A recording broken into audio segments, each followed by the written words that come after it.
Vivemos num mundo automatizado, vídeos rápidos, respostas automáticas, interações instantâneas, scroll infinito, sempre à procura do próximo estímulo. Consumimos conteúdo sem parar, mas raramente paramos para absorver, para entender, para ouvir, para conectar. A vida é um corre-corre, mas eu pergunto, corremos para o quê? Estamos sempre com pressa, mas para ir para onde? Qual é que é o destino? Qual é a etapa que tanto queremos atingir? No Nhami, fazemos diferente. Quebramos o ciclo. Aqui, desaceleramos. Criamos espaço para conversas reais, para histórias que não cabem em vídeos de 60 segundos. Aqui paramos para escutar e para celebrar cada conversa que por aqui passa. Damos o microfone às vozes que, na maior parte das vezes, são esquecidas. Abraçamos todas as culturas porque sabemos que é na interculturalidade que enriquecemos, como pessoas e como sociedade. Este é o Nhami, o podcast que alimenta conexões.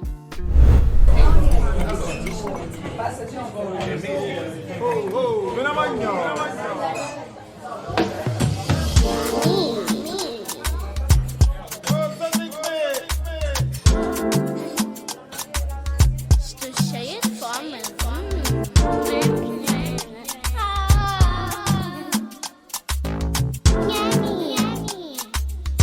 Nhami, o podcast que alimenta conexões.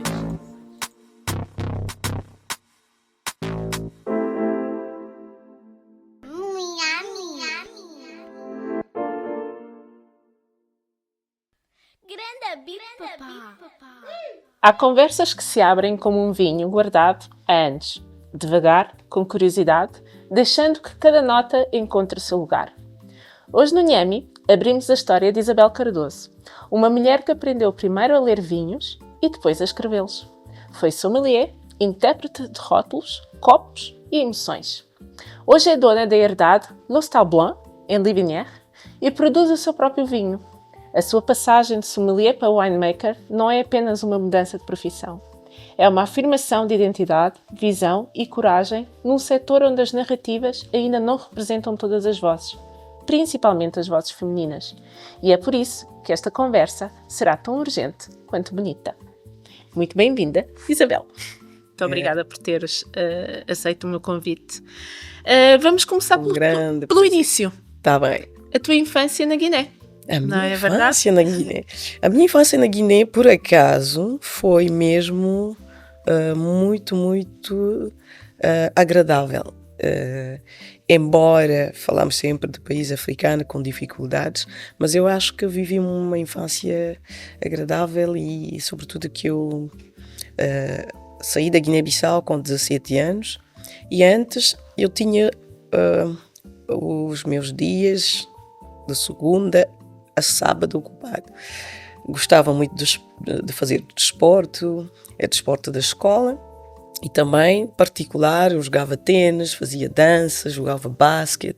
Então eu estava sempre, já gosto ativa, dessa ativa, exato, essa dinâmica para ter sempre coisas a fazer e eu acho que dessa forma, às vezes, liberamos de problemas que pode haver. Claro, eu era adolescente, de criança a adolescente, não tinha preocupações que os meus pais tinham, os meus avós, mas há pessoas que realmente não dão muita importância a atividades, estão em casa, saem e voltam para casa. E eu, não, eu tinha que ter coisas a fazer, ou biblioteca, mas mais desporto e ainda continuei a gostar de desporto. Agora caminho, ia jogar ténis também com uns amigos, mas mudei de casa, agora estou longe, onde estou agora é uma aldeia tão pequenina, de 270 habitantes, não tem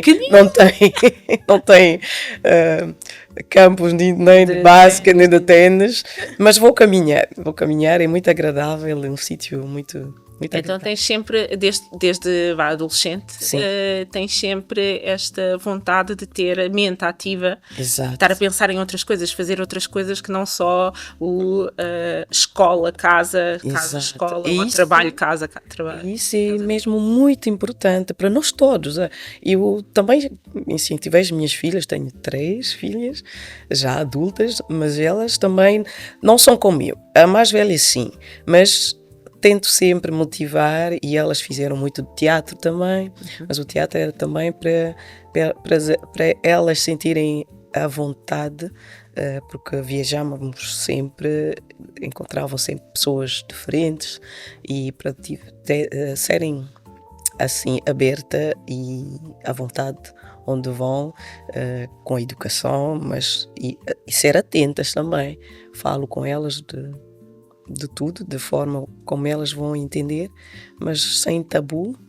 Estamos num mundo complicado e pessoas más, que eu acho às vezes mesmo, e elas estão assim à vontade e sabem. E eu acho que é muito importante, principalmente para a geração mais nova. Eu, pelo menos, tento muito fazer isto com os meus filhos. Os meus filhos ainda são pequenos, mas, por exemplo, a minha filha tem 8 anos e ela vê as notícias, ela faz perguntas e eu quero que ela veja as notícias e quero que ela perceba o que se passa. Exatamente. Não dá para vivermos numa bolha, é muito importante eles terem esta percepção de que realmente há pessoas más no mundo, e que há coisas que estão a ser feitas que não são boas. Exatamente. É muito importante. É importante eles saberem disso, dessa parte e da outra parte também, que nós é que temos que criar a nossa felicidade e com as pessoas certas também. E eu digo sempre, vocês têm que escolher os vossos amigos, não os amigos é que devem vos escolher. Vocês que têm que escolher com quem vocês querem andar. Seja pessoa pobre, rica, não importa, mas que têm a mesma educação com vocês e pessoas que têm um bom coração. Não são invejosos, não são maus, porque há pessoas que fazem isso assim porque e depois vem acaba para ser um hábito. Ser mau para quê? E se perguntar a essa pessoa mesmo para quê, às vezes essa pessoa nem sabe, exato. É muito triste e que há pessoas também que não têm essa capacidade de tomar decisão, é só seguir os outros. Uma pessoa diz, como dizem em francês, n'importe quoi, e eles seguem. Não, pensa, deixa passar uns dias, pensa, será que pergunta a uma outra pessoa? E falo sempre dessas coisas com as minhas filhas e elas... Concordo plenamente e acho mesmo muito importante e é uma coisa que pronto, lá está, também tento incutir muito nos meus filhos, o de pensarem pelo o que é que tu achas? Às vezes a minha filha chega a casa com alguma coisa e eu pergunto-lhe sempre, o que é que tu achas? Dá-me o teu parecer sobre o que é que tu achas sobre este assunto. E acho que isso é muito importante. É uma forma muito inteligente para seguir porque elas são inteligentes. Sabem muitas coisas, às vezes nem falam, olham, mas não dizem nada. Mas quando falam, temos o nosso rolo mesmo de dar essa abertura para eles se exprimirem e para eles também saber se exprimir quando tiveram, porque os pais não são sempre lá, exatamente, saberem responder e tomar decisão, não espera que sejam os teus amigos ou outra pessoa a te dizer o que tu achas normal, o que tu achas que assim é que eu devo fazer, faz. E sim, eu por acaso fico muito contente de saber como é que elas estão a seguir a vida delas. É bom. E é bom para mim, porque estou a seguir mais ou menos o mesmo raciocínio. Então, a minha filha mais velha, ela tem 31 anos, a segunda tem 23, vai fazer 24, e a terceira tem 22. Então, elas são já mulheres afirmadas, tomam decisão. E vivem em França? Sim, vivem em França, sim. A mais velha estava entre Nova Iorque e França, mas ela está em Paris. Então, agora que tocamos no assunto França, tu aos 17 anos então emigraste para Paris? Para Paris antes, sim. E porquê que quiseste emigrar para Paris? Começamos por aí. Olha, nem escolhi. Foi a escolha que se apresentou, mas da minha mãe. Porque a minha mãe saiu da Guiné-Bissau nos anos 80, foi para Portugal, problemas políticos da Guiné-Bissau, porque ela era professora, e é aquela professora que cuida dos alunos como se fossem os seus filhos. E nós crescemos assim. primas que chamam a minha mãe mamá. E as pessoas às vezes na rua não percebem, mas é filho? Não, não é. Mas a minha mãe é assim, ela cuida de todo mundo e ela depois saiu da Guiné porque, pronto, ela dizia as coisas que não queriam, que certas pessoas não queriam ouvir. Politicamente, mas ela é professora e depois saiu da Bissau, foi para Portugal. Viveu, estamos em Portugal, ela viveu aqui uns anos, depois foi para a França, porque tinha também família em França. E lá começou a se instalar e nós ficamos em Bissau com a minha avó, os meus irmãos, e depois, quando ela estabeleceu tudo, organizado, e ela foi-nos buscar. Então não tinha escolha que ir para a França, e eu já sabia, porque ela nos dizia, vocês depois vão vir para viver aqui em França e tudo, vão-me organizar, e aconteceu. E quando eu cheguei lá, eu falava um pouco mesmo francês, percebi algumas coisas porque eu já estava no liceu em Bissau e tinha como opção também de língua francesa. Eu ia já também o Centro Cultural Francês, então... Já estavas a treinar para a língua. Exato, exatamente. Eu ia já no Centro Cultural Francês, via os filmes, desenhos animados, essas coisas. E pronto, quando eu cheguei lá, eu disse, uau, agora é que é. Imagino. Eu sinto que tu já estavas preparada para sair, não é? Porque daquilo que eu estou a perceber destes 5 minutos de conversa, é que tu, o teu tipo de pessoa, a tua personalidade é da pessoa que vai sempre mais além.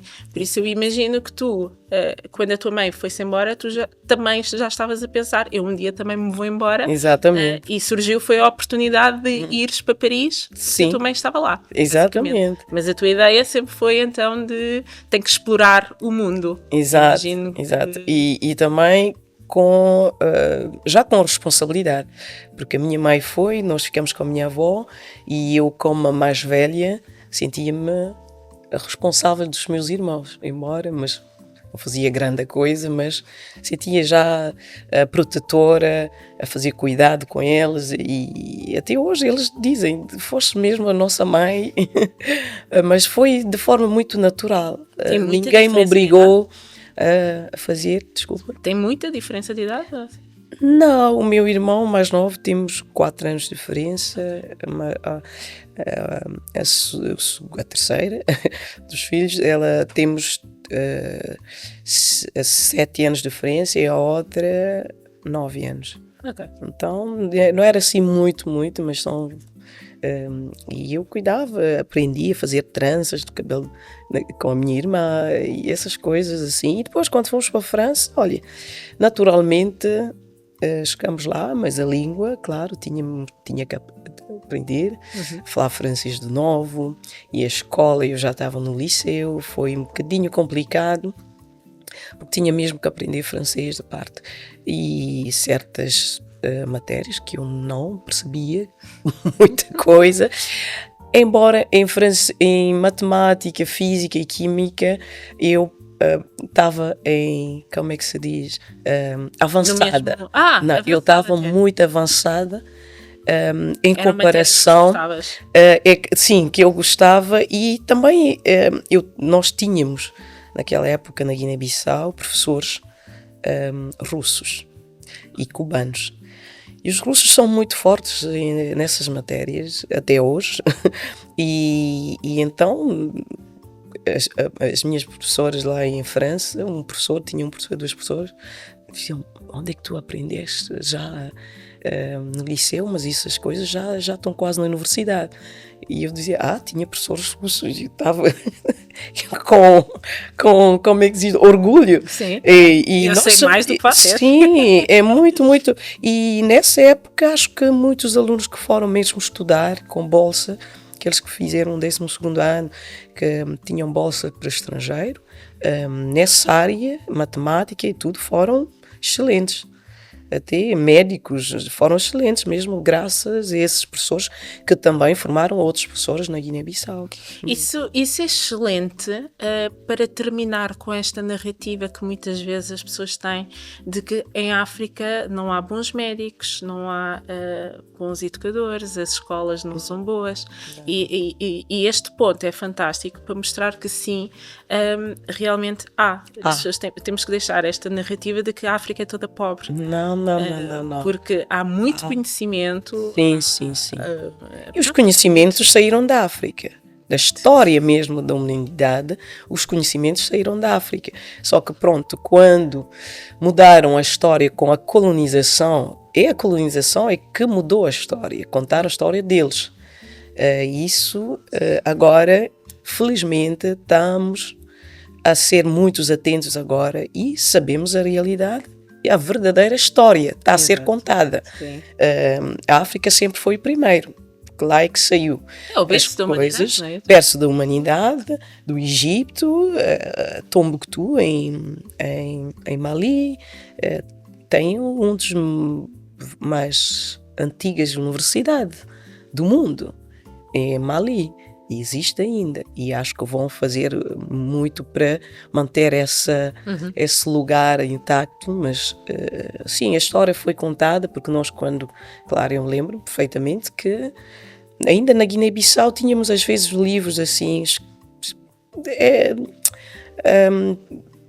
de pouca qualidade, mas tínhamos de pessoas que escreveram alguns livros lá na Guiné-Bissau, guineenses, mas 90% dos livros que nós líamos era português.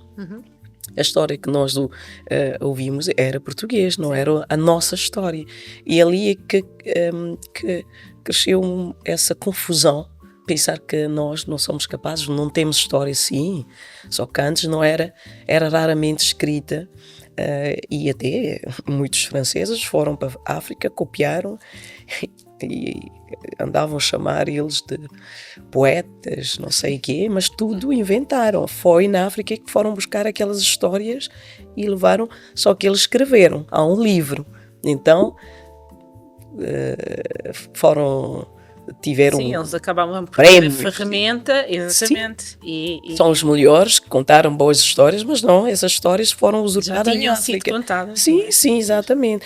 Mas eu fico muito feliz de saber que a realidade, a verdadeira história está a ser sim, há essa discussão agora que abertamente, sem tabu. E temos que afirmar isso, não é para estar contra os outros, mas nós temos a nossa história e essa história... A história toda que foi invisibilizada, que precisa estar visível, precisa de ser conhecida. Exatamente, e estamos nesse caminho, não vamos voltar para trás, nem vai ser a esquerda, a direita, sempre em frente, e isso aprecio muito as pessoas que estão a trabalhar nesse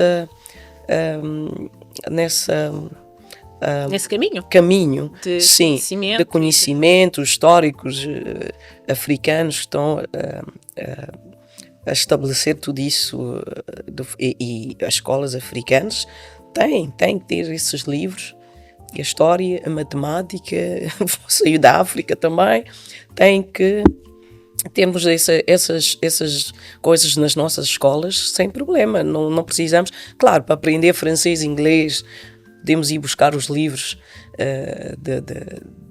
dos países que falam essas línguas, mas do resto, os africanos podem...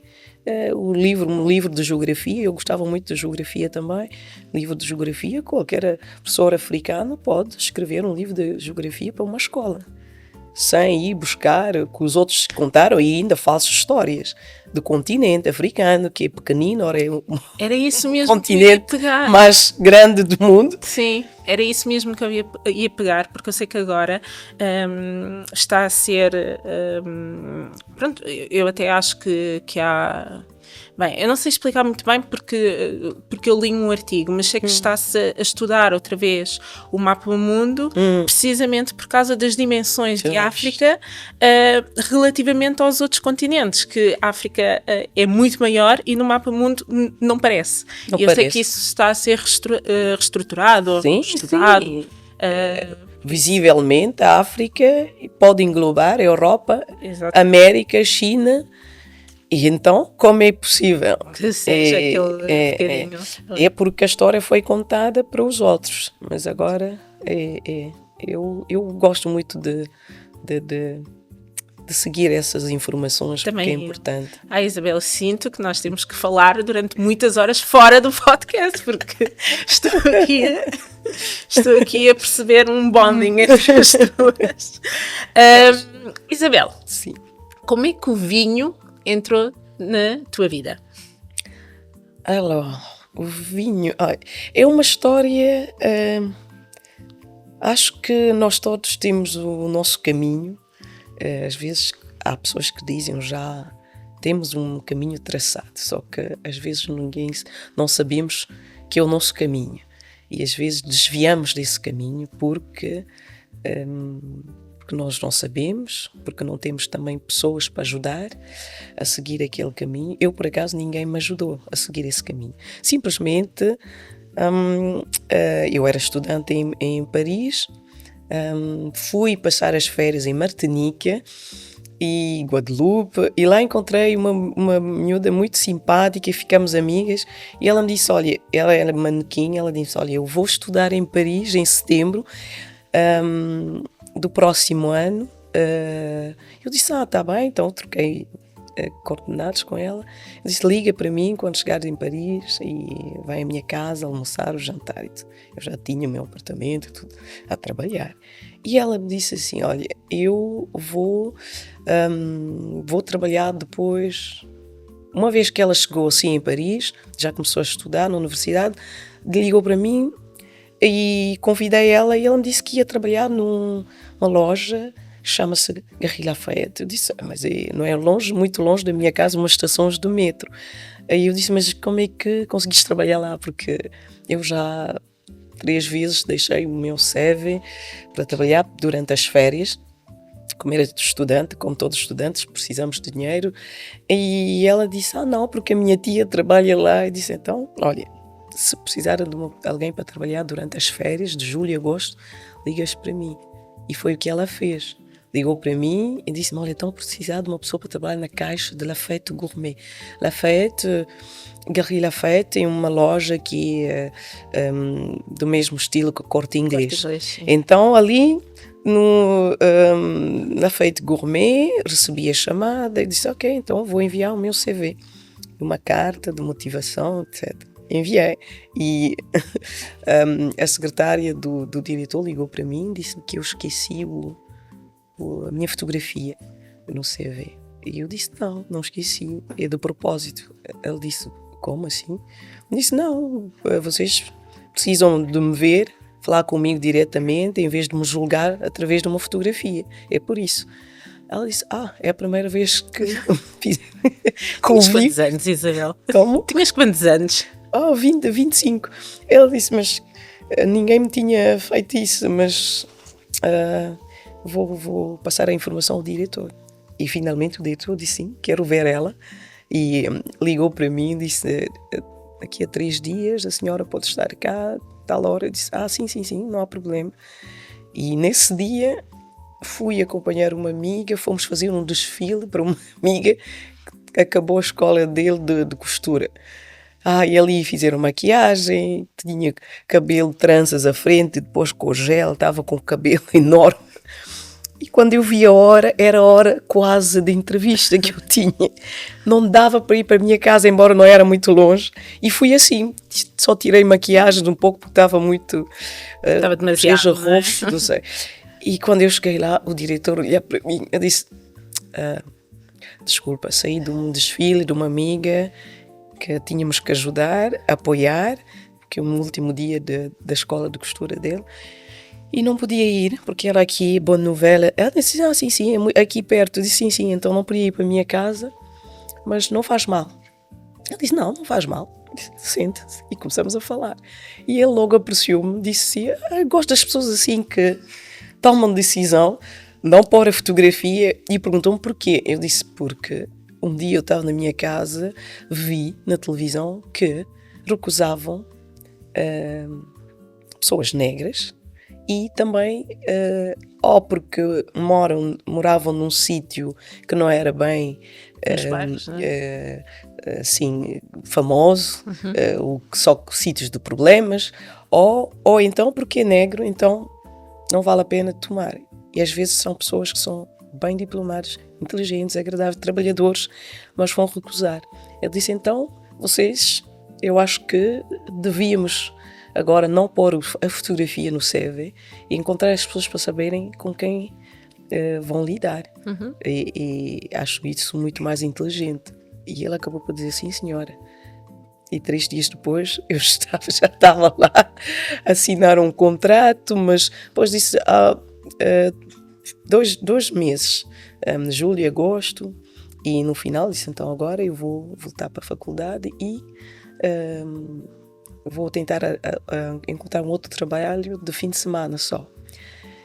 E ele disse, não, tem um senhor sommelier, chefe sommelier da Cave de Lafayette que gostaria que a Isabel trabalhasse com eles. Eu disse, Cave?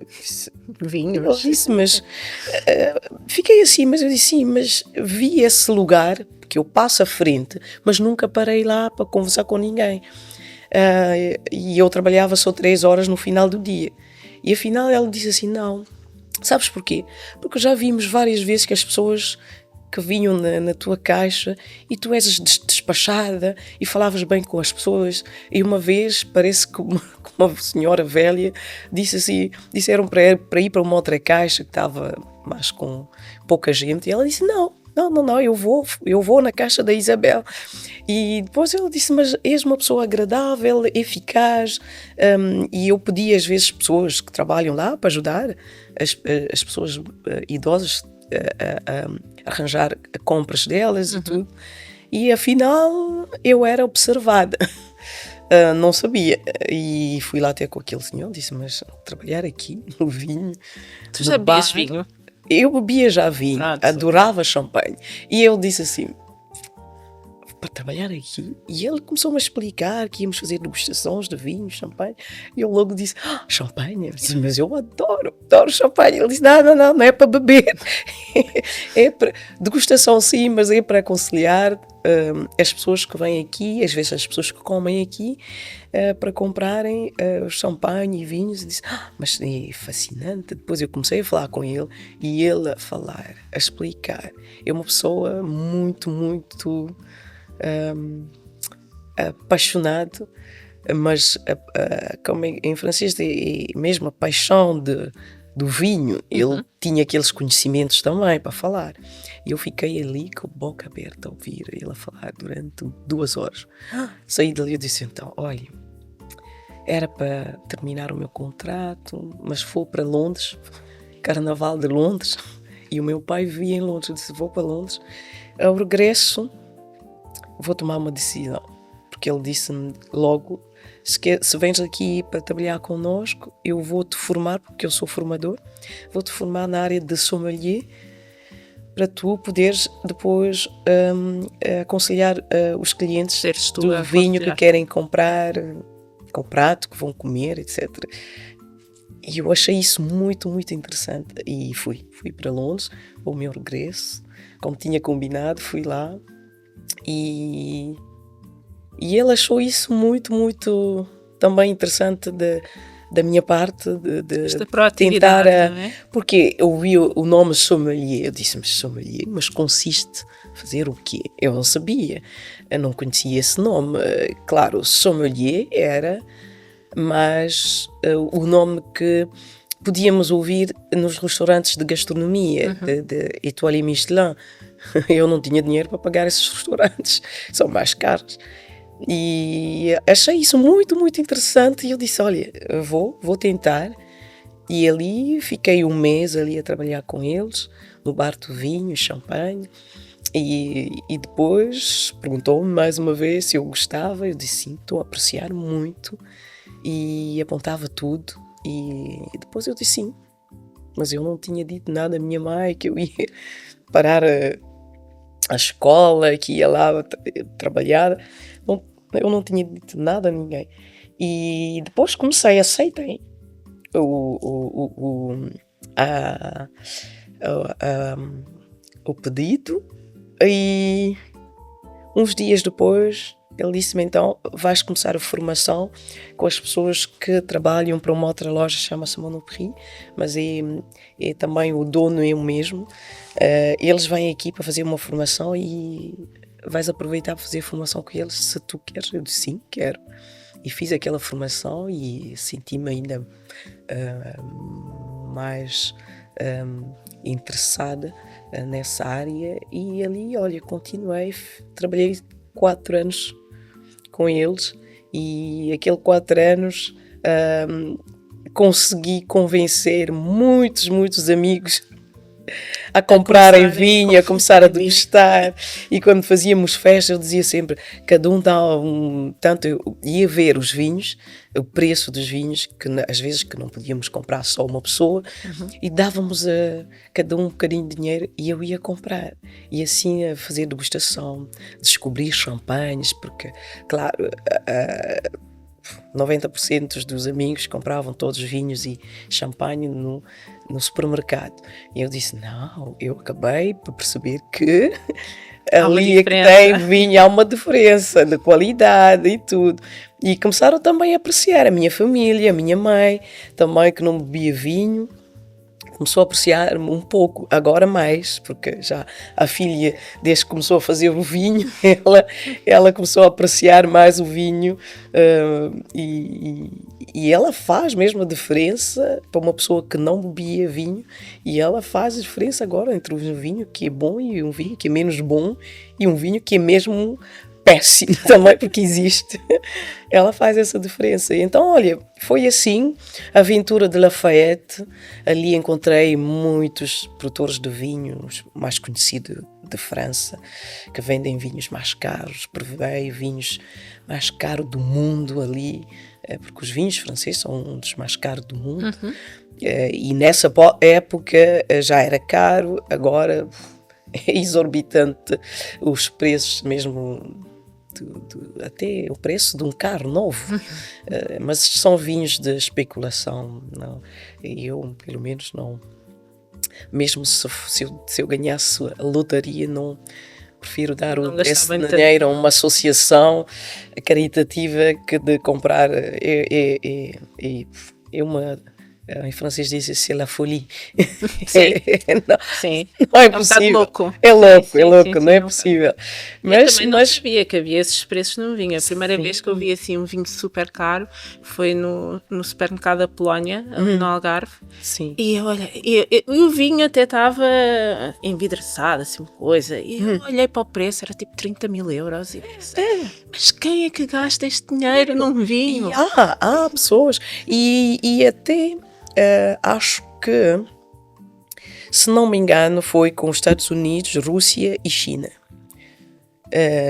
Quando os americanos já tinham muito dinheiro, a Rússia, quando tiveram essa abertura para o mundo e havia, num espaço de poucos anos, tinham milhardeiros e eles iam sempre para a França passar as férias. Há uma zona em França, sobretudo para fazer o ski. Então ali, esses vinhos compravam como se iam comprar um pão. E a China, quando também começou a ter aquela emergência espetacular, a China tem mais de, não sei, mais de 20 milhões de milionários em China. Milhões, quer dizer, um país inteiro. São muitos. E são muitos. E essas pessoas também começaram a comprar esses vinhos. E o preço para eles é como se foram comprar um baguete, um pão e pronto. E ali é que começou, os preços começaram a ser exagerados até hoje, exagerados. E vende-se ainda.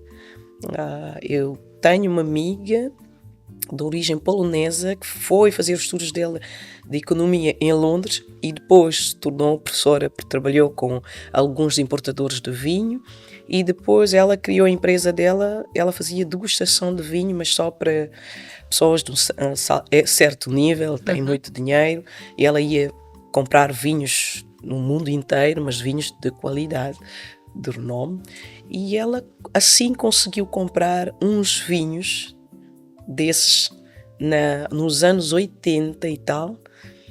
É uma pessoa que já tem 70 anos e ela explicou-me que comprou esses vinhos porque, como ela estudou economia, disse esses preços acho que daqui uns 10 anos vão ser mais altos, daqui a 20 anos, e hoje ela me disse assim: eu quando preciso de dinheiro vai a cabo, vou a cabo, tiro, sei a quem eu vou vender, e essa pessoa toma comissão, põe lá num site específico, vende-se logo, ela tem dinheiro para comprar qualquer coisa, um carro, sei lá, uma viagem.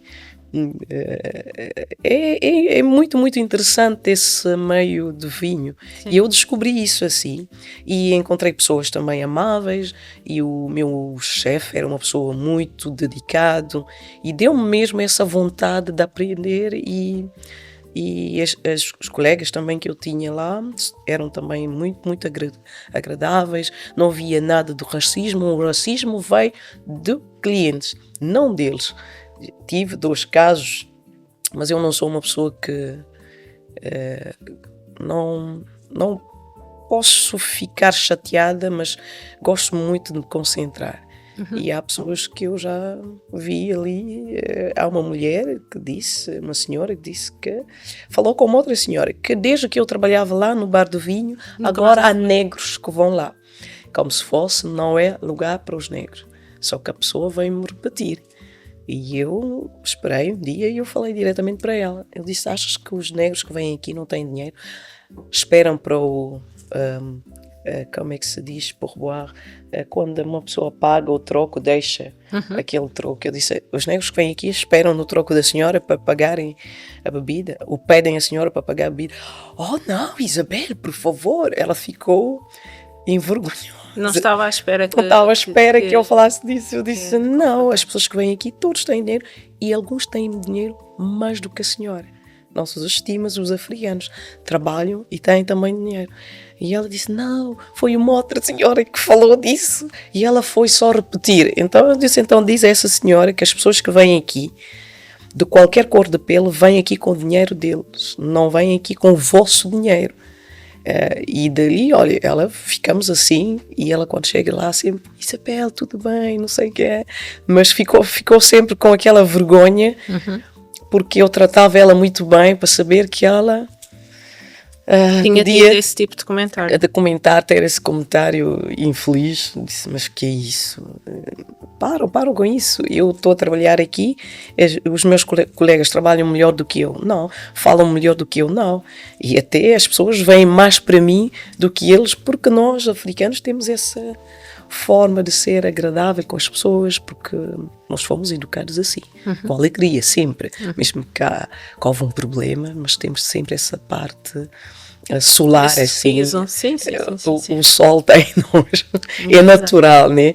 E as pessoas apreciavam muito o meu trabalho, o diretor de Lafayette, e eu andava mesmo a aniversários de famílias deles, eu era convidada, e foi assim, foi uma experiência muito, muito, muito interessante, encontrar produtores de vinho, mas eu não tinha aquela coisa para dizer: eu também vou fazer vinho. Não, depois que eu encontrei o Claude Funkel, que depois acabou para ser o meu marido, ele era já produtor de vinho. Encontrou-me lá e uma amiga veio dizer: Isabel, conheço o Claude Funkel. Ele disse: mas eu estava à procura dessa pessoa. Porquê? Porque um amigo brasileiro do meu chefe, eu estava à procura de vinho para oferecer ao meu pai. E ele disse: olha, eu tenho um vinho que eu adoro, vou-te oferecer. Não vais comprar, eu te ofereço esse vinho para o teu pai. Porque ele era português, brasileiro, e da conversa disse: não, o teu pai também é português, não sei o quê. Ofereceu aquela garrafa, e o meu pai e eu conhecia aquele vinho, e o meu pai adorou aquele vinho, e sempre perguntava: mas quem é que fez isso? Conheces essa pessoa?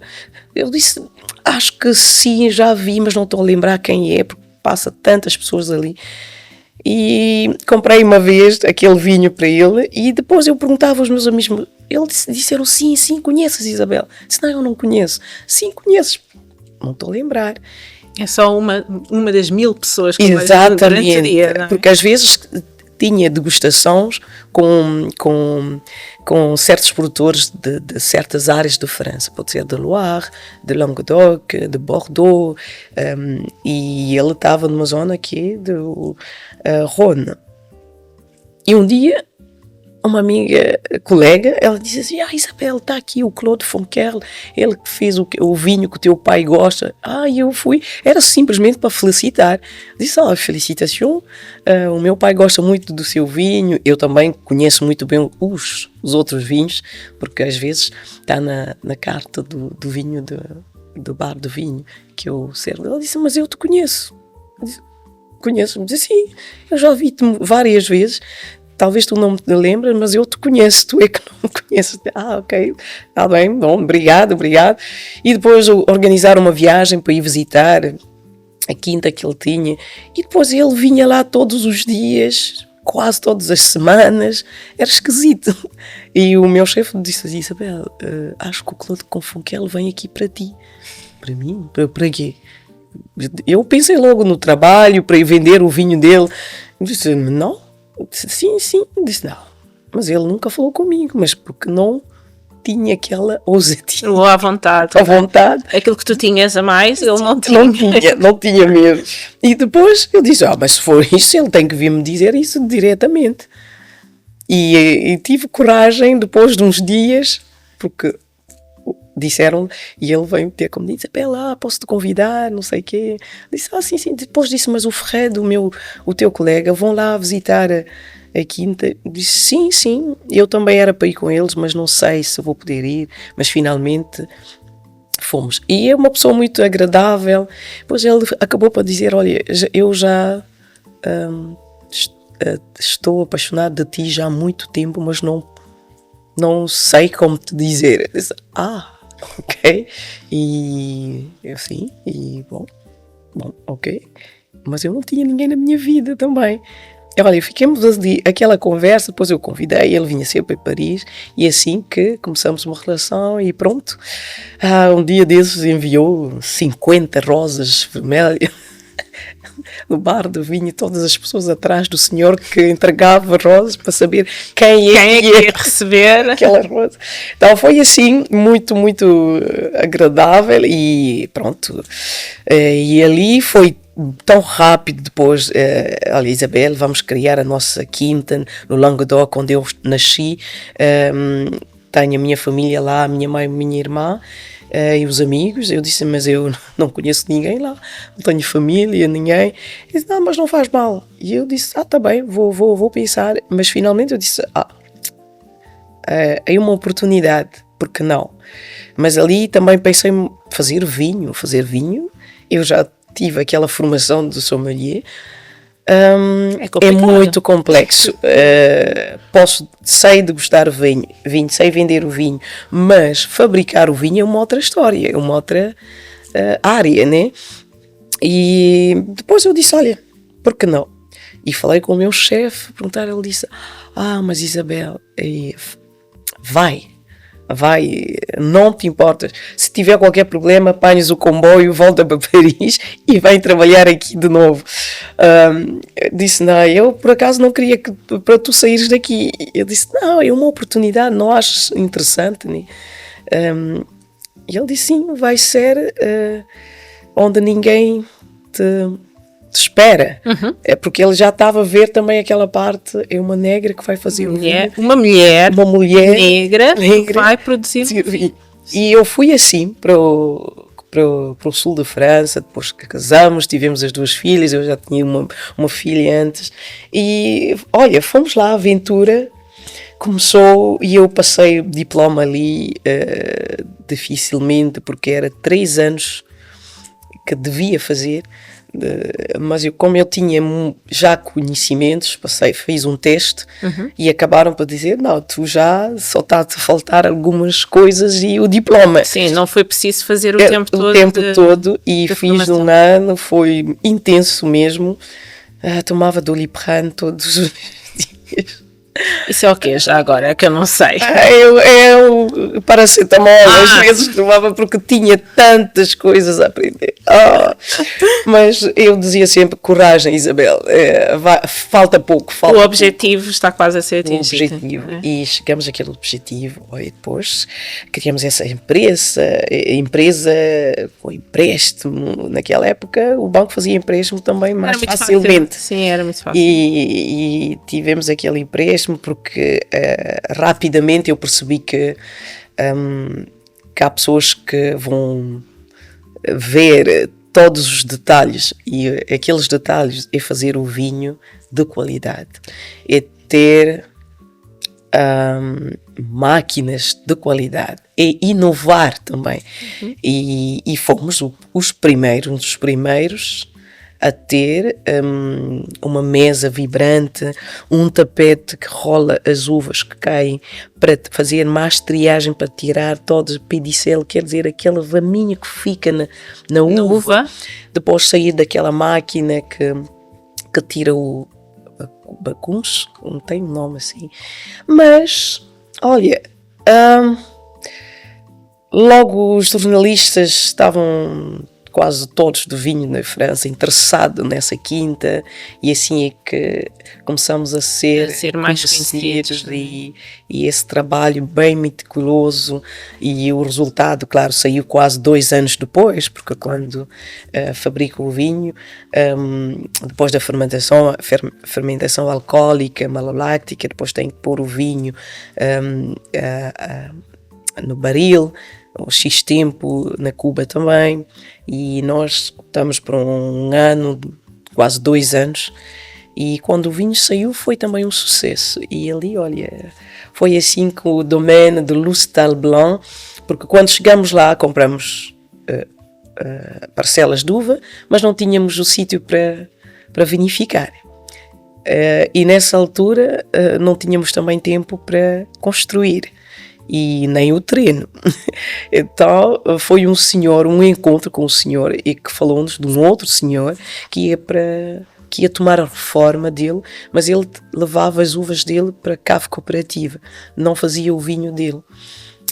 E encontramos esse senhor, fomos visitar, e tinha vinhas velhas, magníficas, e ali dissemos, ótimo, vamos comprar, mas onde é que vamos fazer o vinho? E ele disse, eu tenho uma tia da esposa que já tinha falecido. Disse, vamos falar com ela. Ela chama-se Blanche, que é branca em português. Ela tem a quinta dela, a parte de 2 zonas onde eles faziam vinho, está fechado já há 40 anos. Não sei se ela vai aceitar, porque há pessoas já que pediram aqui na aldeia, mas ela nunca aceitou. Essa senhora finalmente é filha única, e como é que se diz? O noivo dela foi para a guerra e não voltou. E ela ficou sozinha. E depois levava as uvas para a cave cooperativa, e dali depois fechou tudo. E ela ficou sozinha. E quando fomos nos encontrar com ela, na conversa, claro, ela viu que eu não era dali, e o meu marido também, o meu ex-marido também não vinha. Ele nasceu 40 quilómetros dali, e ela ficou encantada connosco, e ela disse, então, vou abrir a minha quinta para vocês.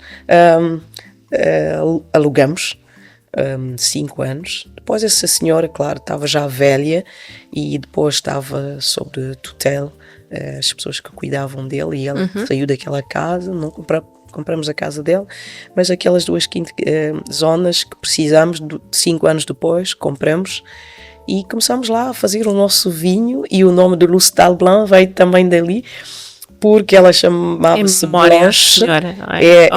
Homenagem, exato, homenagem a ela. Eu tive aquela ideia para dar essa homenagem, porque ela aceitou de abrir a cave dela, que estava fechada há 40 anos, e há pessoas que queriam comprar, e ela aceitou.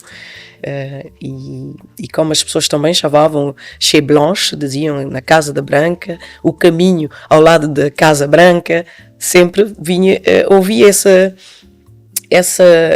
esses nomes que repetia. E eu disse, então, e perguntei a um vizinho meu que tinha também o hábito de me falar em patois dali, que é uma língua que chama-se, agora deram o nome Occitan. E como aqui em Portugal, há zonas de Portugal onde tem os dialetos deles, sim. e ali também tem um dialecto, e esse senhor, meu vizinho, falava-me assim, só que tinha algumas palavras que eu percebia porque tinha também um pouco de latim. Então eu percebia, e eu ouvia também um rádio Languedoc que falava também em Occitania, e eu gostava, porque eu dizia, eu vivo aqui agora. É interessante eu saber também perceber Os vários dialetos. dele.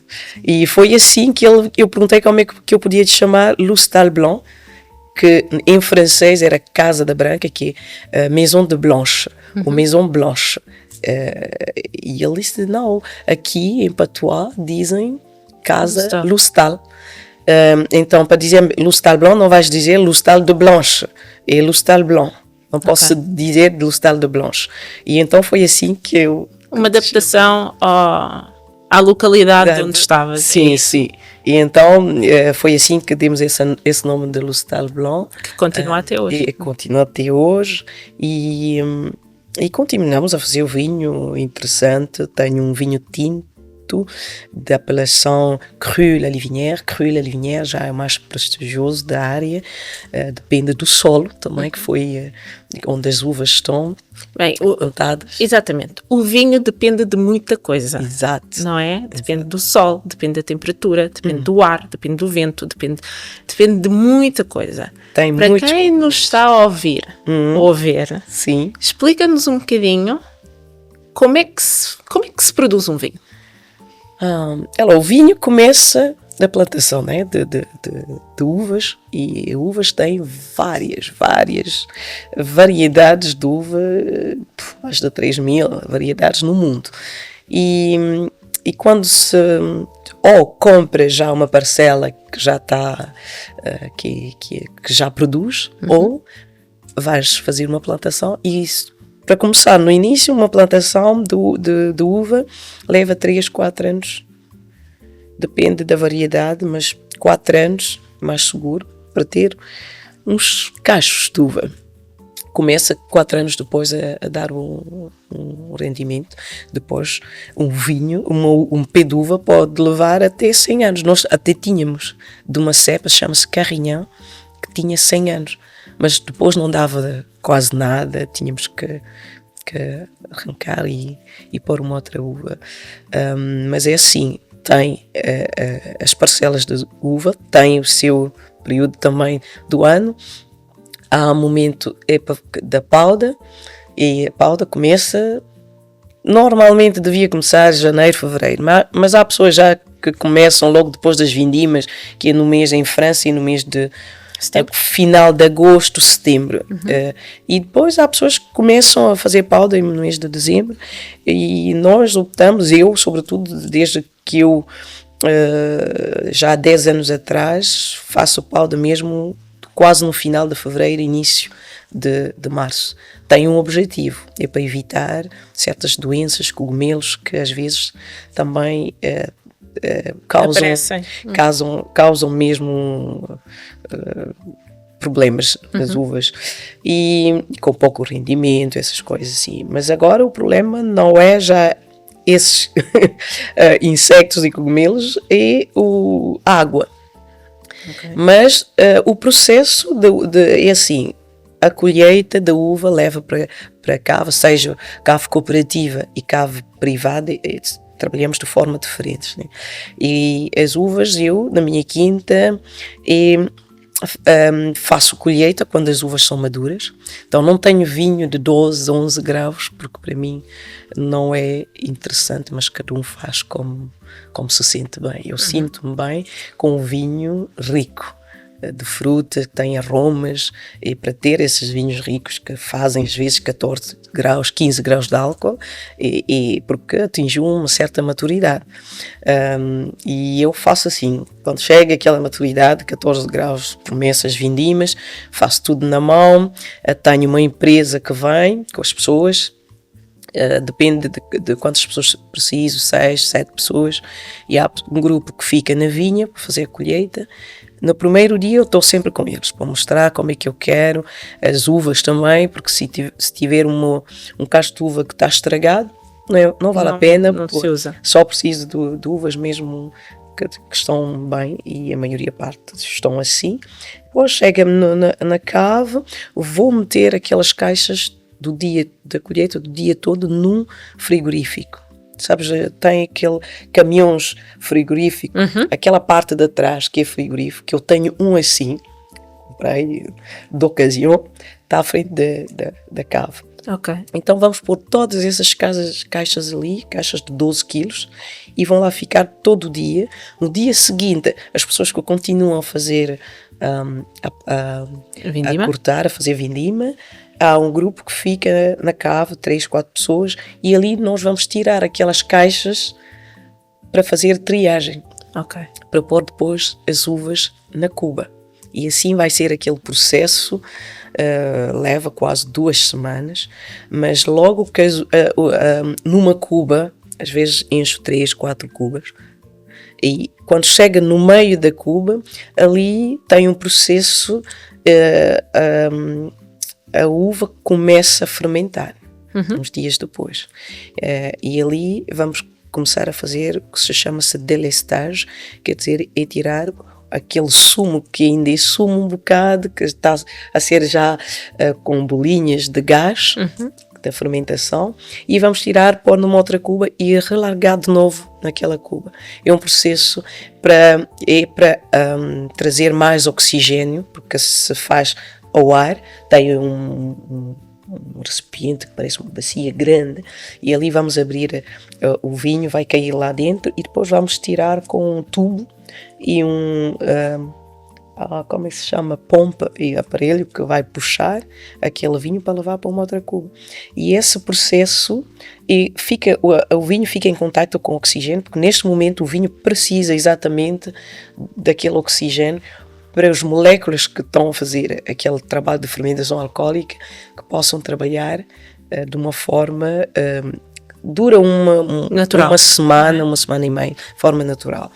E assim tem esse processo, e depois, quando esse processo quase está a acabar, eu faço depois o que chama-se remontagem, quer dizer, vou tirar o vinho de baixo, vou pôr mais em cima, porque uma vez na cuba, as uvas estão dentro da cuba, uma vez que a fermentação alcoólica se termina, as uvas ficam suspendidas, porque já estão seco, não têm já sumo dentro, o sumo está em baixo, que acabou para ser depois alcoolizado, e aquela parte de uva que é seca fica em cima, e isso chama-se marc. E essa parte às vezes também fica seca porque já não está quase, a parte que está em cima não está em contacto com o vinho, e ali é que vamos fazer essa remontagem para molhar simplesmente aquela parte da uva para cima, e depois é fazer a degustação, levar os vinhos à amostra para o laboratório, que é obrigatório, para saber como é que o processo de vinificação, de fermentação alcoólica está a ser feito sem problemas, porque às vezes pode ter bactérias e tudo isso, e é assim. Depois, quando chega uma altura, o produtor de vinho é que se decide. Às vezes há pessoas que prefiram que seja o laboratório a decidir, mas no meu caso, eu é que decido quando é que eu vou tirar as uvas secas da cuba, e vai ser espremido, tirar tudo, e aquela castas que ficam, o resto seco, o resto vai para a destilaria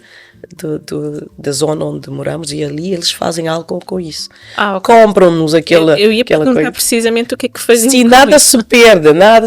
Há mesmo institutos que compram também aqui na destilaria o coco de uva para fazerem produtos de óleo, fazer produtos de beleza e tudo isso. É tudo aproveitado. Tudo Pronto. aproveitado. Mas eles fazem álcool com esse... O teu vinho é biológico, não é? É biológico, porque não utilizo pesticidas na vinha. Pesticidas utilizam para matar as ervas, para ficar tudo limpinho, mas não é limpo. Eles matam a vida no solo, e acabam por matar isso tudo, infelizmente. E eu não faço isso, e faço também lavoura com uma filosofia biodinâmica, que quer dizer, consiste a fazer lavoura todos os 2 anos. Porque, claro, tiveram essa conclusão que a terra não é necessário virar. Quando fazes lavoura, claro, vais, como é que se diz, virar a terra. E quando viras, claro que aquelas vidas que estão lá debaixo do solo ficam ao ar. E ali o que é que se passa? Morrem porque têm mais oxigênio, que nós precisamos desse oxigênio, mas eles não. Não precisam desse oxigênio, é por isso que vivem debaixo do solo. E esses processos, claro, são pessoas mais atentas que seguem também essa forma de trabalhar. Há pessoas que não se importam e fazem como querem, e eu acho isso, quando assisti a algumas conferências, achei isso muito pertinente, interessante, e comecei a trabalhar também dessa forma. E hoje em dia, quase já há uns 5 anos que eu não utilizo nenhum produto quase na vinha, depende das castas, né? Carrinhão, por exemplo, sim, precisa de ser tratado, mas pouco. O resto, Grenache também, são cepas que eu utilizo. Syrah, por exemplo, não precisa. Mas agora temos um outro problema, é a água. Já há 4 anos, consequente, temos o solo bem seco. A chuva... sim, as alterações climáticas, sim. Completamente. Então estamos a ter esse problema, que é complicado, mas como fazer? Talvez vamos utilizar depois tubos de irrigação, mas para utilizar também acho que vamos utilizar outras técnicas para saber se realmente o momento certo onde a vinha está a precisar de água. Porque às vezes eu já via chover e a água não chegar a todo lado. E a água sempre também sai dos tubos, não. E isso acaba para matar os raízes da uva, porque é muita água. Temos diferente estação de inverno, verão, primavera e tudo isso tem os seus significados. Então, muita água acaba para estragar por não ser tão bom. Sim, então essas coisas também têm que ser estudadas. E depois os vinhos, pronto, temos vinho, tenho os vinhos que eu ponho na garrafa 1 ano depois, 2 anos depois, e tenho um que é o top também de Cru La Livinière, que chama-se Prima Donna. Este vinho último deixei 2019, deixei 3 anos na Cuba, 100%, 3 anos na Cuba não, deixei em barril, 3 anos. É um vinho super interessante, teve alguns prémios e até vi numa revista, por acaso assim, que foi uma degustação dos melhores vinhos que provaram daquela área. Há essa parte também gratificante, claro, que os jornalistas falam de conhecimento, que reconhecem o vinho de qualidade. Há pouco tempo estive em Macau, aconteceu a mesma coisa. Convidaram-me enquanto guineense para representar a Guiné-Bissau, já este é o 3º ano, e desta vez pediram para eu apresentar os meus vinhos num concurso. Só que quando os vinhos chegaram lá, depois disseram que não, o vinho, que é a verdade, o vinho foi feito em França, não na área da área da Guiné-Bissau, de Portugal, de Moçambique, São Tomé, não foi. E eu disse, mas eu nasci na Guiné-Bissau, convidaram-me enquanto guineense. O meu vinho pode ser fabricado num outro lado, mas é uma guineense que está a apresentar o seu vinho. Disseram que não sei o quê, tem que ser no terroir onde o vinho foi feito. Aceitei. Mas mais tarde disseram, mas podemos pôr o teu vinho na degustação livre, eu disse sim, pode ser também assim, aceito. E puseram os vinhos e os vinhos tiveram tanto sucesso que acabaram por me dar o prémio. Então, tive prémio de um vinho cá e de outra cuvée de Ocoso tiveram um prémio de G100, que se chama-se lá em Macau este ano. E disse, ok, tudo bem. Isabel, o nosso tempo está a acabar. Infelizmente. E eu tenho 2 perguntas para ti. Sim. 2 últimas perguntas. A primeira é: onde é que podemos encontrar o teu vinho? Olha, é a primeira vez até que vou ter um importador em Portugal. Ok. Que é um amigo que eu conheço, Elias Macovela, que ele também é produtor de vinho de origem moçambicana. Sim. Ele está a trazer os meus vinhos aqui em Portugal, porque abriram também um bar de vinho em Setúbal, que eu já fiz uma degustação lá no mês de agosto, de verão que passou, e correu muito bem. E agora vamos fazer uma degustação em Lisboa, também no Espaço Filtro hoje. E ele depois vai distribuir os vinhos ainda. Vai ser a primeira degustação com os profissionais e particulares. Os vinhos, claro, vão ser depois distribuídos nos restaurantes e garrafeiros que querem comprar, mas ainda não tenho os endereços, mas assim tiver, sim, vamos publicar isso nas redes sociais, no Instagram, no meu, e vou também fazer acrescentar os nomes das pessoas que já provaram e conhecem os vinhos para fazer a divulgação aqui em Portugal. Mas estou ansiosa também. Eu também, agora estou ansiosa para experimentar. Porque já há anos, claro, eu não conheço importadores de vinho aqui em Portugal e há alguns também, acho simplesmente porque não querem, simplesmente. Mas agora vai se concretizar. E por último, bem, nós começamos esta conversa falando de como a África é rica e as pessoas não têm noção ainda. Este podcast também serve para isto.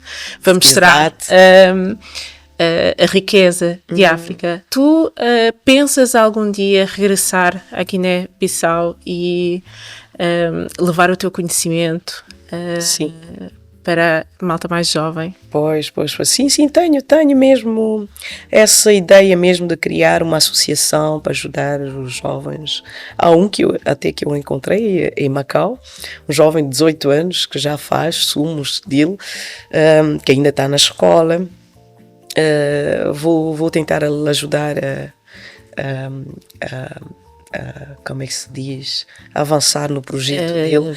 E já faço muitas coisas, mas às vezes não falo assim muito, não porque não quero, mas porque não precisa de ser falado. Não precisa, sim. Faço as coisas, ajudo as mulheres, pequenas empresas, né? Algumas às vezes não são sérias, mas não faz mal. Mas continuo e tenho mesmo essa intenção de organizar encontros para incentivar, sobretudo na área da agricultura. A agricultura é importantíssima em África. Temos espaço, temos chuva, clima, temos tudo para desenvolver a área da agricultura, e já faço parte de uma organização. Somos vários africanos, de Guiné-Conakry, Senegal, Congo, Camerun, Guiné-Conakry, também Mali, e eu, da Guiné-Bissau, e já fizemos todas as papeladas. Foi já uma semana e tal, porque foi muito, muito longo o processo, mas já está feito, e a sede da nossa empresa vai estar da nossa cooperativa em Senegal, e depois vai mudar todos 3, 4, 5 anos. 5 anos vai para um outro país também, okay. Das pessoas que estão dentro dessa organização. É mesmo fazer uma cooperativa na área da agricultura para podermos alimentar a nossa população e também exportar os nossos produtos para internacional, e porque isso também é pouco. A África exporta, mas é muito, muito pouco. E temos produtos naturais, e que eu também incentivei muito para guardarmos essa forma de trabalhar sem produtos químicos. Isso é muito importante, e criamos também, temos que criar o nosso label bio, como existe em Europa, América. A África também tem que criar o seu label bio para poder vender, e vender com preço também que merece, porque nós também exportamos, mas sempre com os preços muito, muito, muito inferior. E isso também não... A valorização temos que das nossas coisas. Exatamente. Sim. E eu tenho esses projetos, e mesmo o vinho, eu posso também, vai chegar uma altura, já tenho 50 e tal anos, vai chegar uma altura onde eu vou dizer... Já chega, as minhas filhas continuam, se quiserem, ou podemos simplesmente alugar as vinhas e aquele espaço de cave, e porque as minhas filhas realmente, como eu falo sempre da África, e elas começam mesmo a ter aquela vontade de ir fazer business em África, viver lá. E pode ser na Guiné-Bissau, pode ser numa outra parte da África, em Cabo Verde, pode ser, sei lá, em Angola, em Moçambique, o Sudão, mas temos essa capacidade, mas infelizmente é a parte política é que atrasa muito, e acho que os jovens africanos já estão muito conscientes disso, e o que está acontecendo na Guiné-Bissau atualmente faz parte, e eu fiquei muito encantada com como é que os jovens estão a responder, e o Senegal aconteceu e continua a acontecer. A África é importante, nós precisamos de viver, e temos que... obrigatoriamente precisamos nos impor, e temos que impor, e temos que viver felizes. Não precisamos de viver sempre na opressão, ditadura. Para quê? Saí de Macau umas semanas atrás. Macau foi colonizado para Portugal, mas é espetacular como esse país está num outro Deu uma mundo. volta. Sim, deu uma volta. E existe ainda aquela parte de Macau velha, que é velho mesmo, e muito interessante, contraste da Amazônia, com casinos, hotéis de luxo, e outra parte mesmo simples, assim, com casas velhas e tudo, mas estão a fazer obras pequeno, mas esse país evoluiu de uma forma incrível. Mas fomos todos à mesma altura colonizar, e até tomaram a independência muito mais tarde que nós. Como é que é possível? Estamos ainda assim nessa fase que as pessoas não comem ainda. Sim. Como deveriam comer, e temos tudo para isso. Então, mas eu dou o meu modesto contributo a esse desenvolvimento, e somos muitos. Estamos aqui hoje a falar, tu também estás a dar o teu contributo, que é importantíssimo para a África, para a nossa comunidade, e ter essa ousadia de dizer, sim, nós todos podemos. Eu digo, eu consegui, qualquer um pode conseguir também. O esforço, o trabalho, a determinação, a resiliência, vai com tudo. Mas tenho uma fotografia onde eu fiz para os meus 15 anos, que a minha mãe via uma fotografia que a minha irmã ofereceu-me, levou, porque era uma pequena fotografia. Dei conta um dia que nessa fotografia eu tinha cachos de uva como brincos. E eu já fazia vinho. Nunca tinha remarcado que eu tinha aquela... E quando eu vi, eu disse, talvez já estava escrito a minha caminhada, que ia produzir vinho, mas eu nessa altura nem tinha provado uma uva da minha vida, e agora estou ali e tenho 8 hectares de vinho. Mas é assim, e acho que já dei também muito para a França, um país que me acolheu, eu sei fazer trabalho, gosto do que eu faço, mas sei também impor o respeito. Sou mulher, sim, porque há também esse problema que nós temos, a mulher. E tem uma francesa que escreveu um livro, onde eu estou até, chama-se Vino Féminin, as mulheres na área do vinho. Mas as anedotas é para rir. O comportamento de certos homens, porque todos não são assim. Sim, eu já aconteceu que eu estou numa feira, um senhor chegou, nem me conheceu de lado nenhum, disse, então, o senhor, onde é que está o senhor? Eu disse, não há senhor, e a senhora olhou para mim e disse, vou voltar mais tarde. Eu disse, não vai voltou. encontrar a senhora na mesma. Não, exatamente, mas não voltou. E alguns mas tu sabes fazer vinho. Há vinhos em África. Pronto. Eu sempre tenho a resposta. E depois, quando a conversa continua ali, dão conta que ela sabe do que está a falar, mesmo melhor do que eu, que acho que tenho conhecimento, mas que tu nem fazes vinho, mas achas que sabes melhor só porque aprecias o vinho.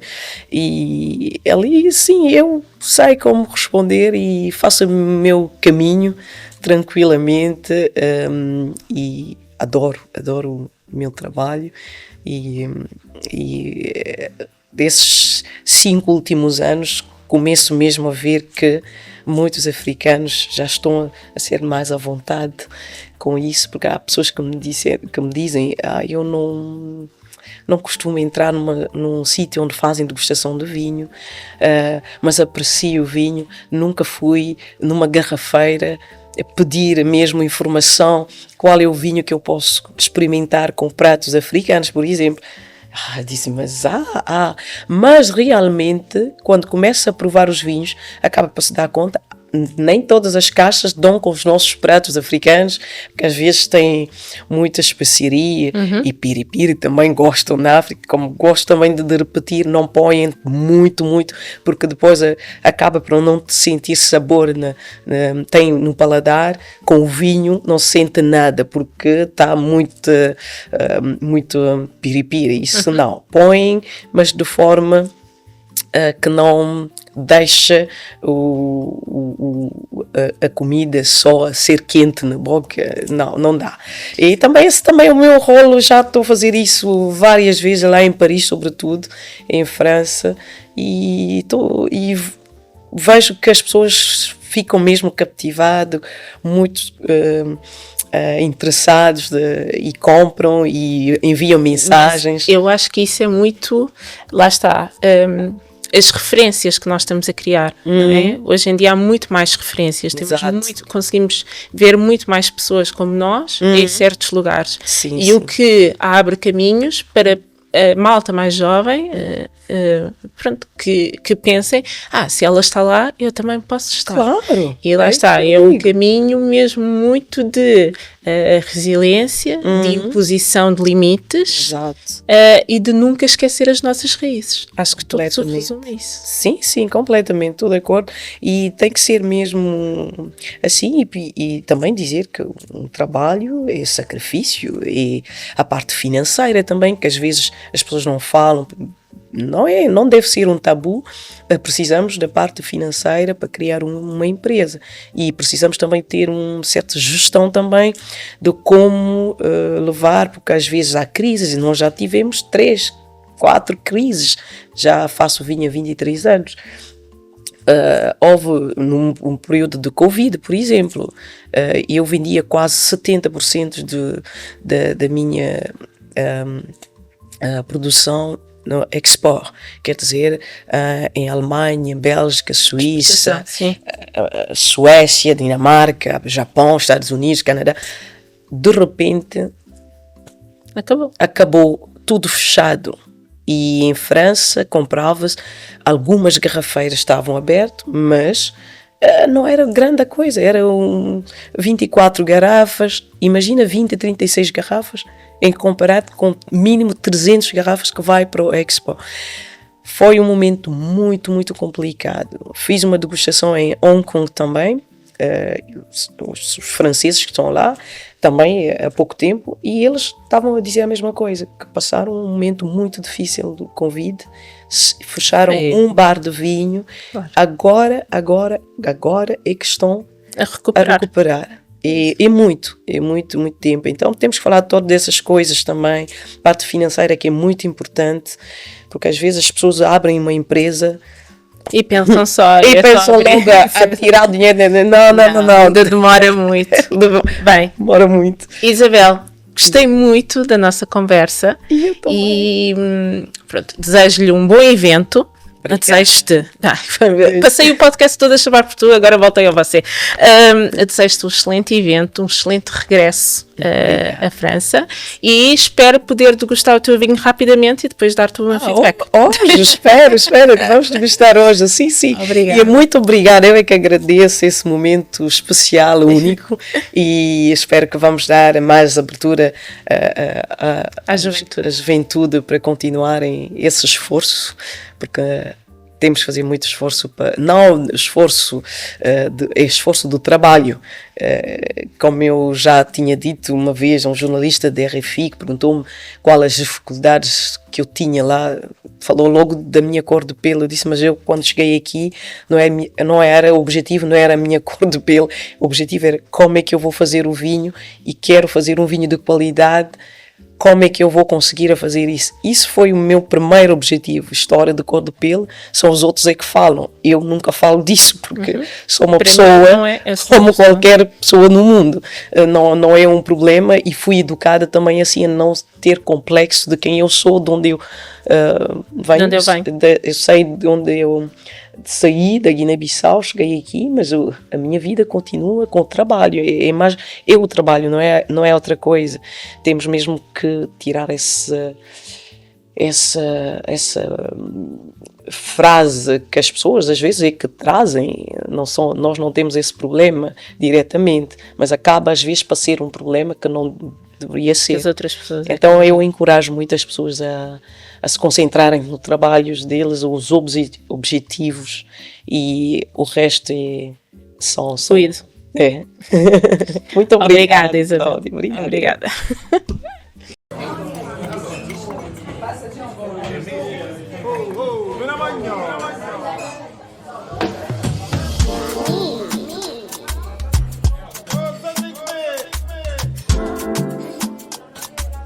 Estou cheia de fome.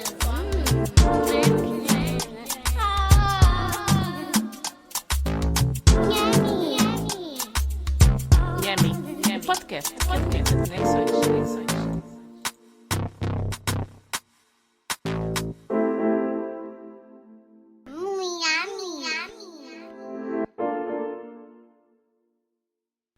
Grande Big Papá.